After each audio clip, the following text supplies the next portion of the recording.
a spokesperson of Delta Consultancy, and is here to share Delta's suggestions for the 2015 budget. There are a variety of reasons which make us at Delta believe that the 2015 budget can be of prime significance for our budding nation and its economy. Well, why do we believe so? Simply because 1. The inflation has stopped out. 2. The crude oil prices are low. 3.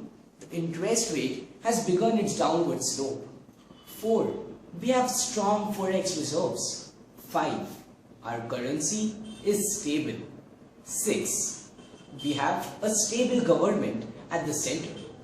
Well, with such good economic and political factors in our favor, we expect the government to take full advantage of the situation which demands to be taken advantage of. The decline in the crude oil prices has made the daunting task of restricting the fiscal deficit at 4.1% of the GDP comparatively easy. Not to forget that the major issue of the subsidies has been resolved to a large extent.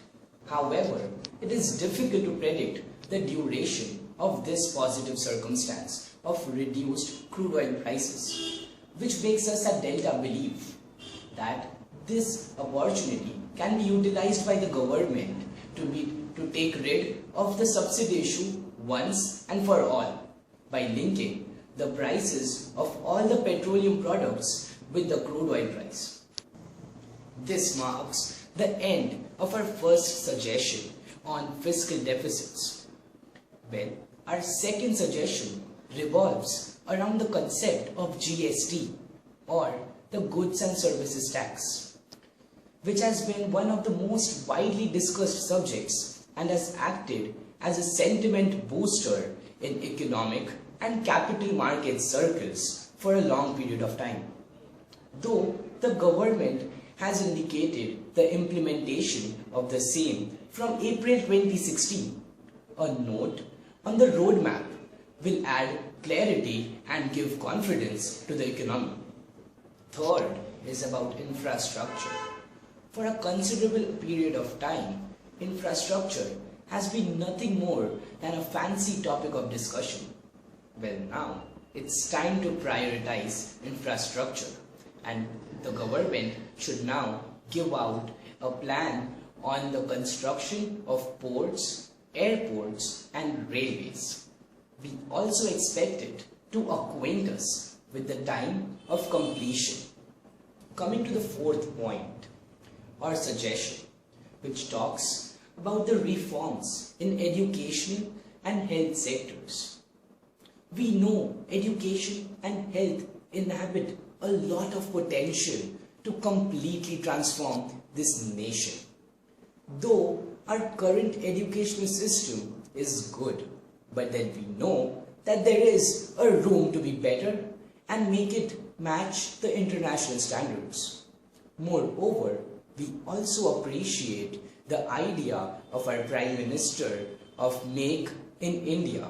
But at the same point of time, we also feel that study in India should be given prime importance, so that once our nation becomes an educational hub. Coming to the health sector, we think that every Indian should get quality health care services at a reasonable cost. And we know that there is a long way which craves to be covered for the improvement in the same. Our fifth suggestion is DTC, which we think should be implemented at the earliest. We expect this budget to increase the tax exemption limit to a minimum of rupees 5 lakhs and section ATC to a minimum of rupees 2.5 lakhs, which in turn will increase both demand and investment. It's time for an Indian to elevate his standards and think much above the basic needs.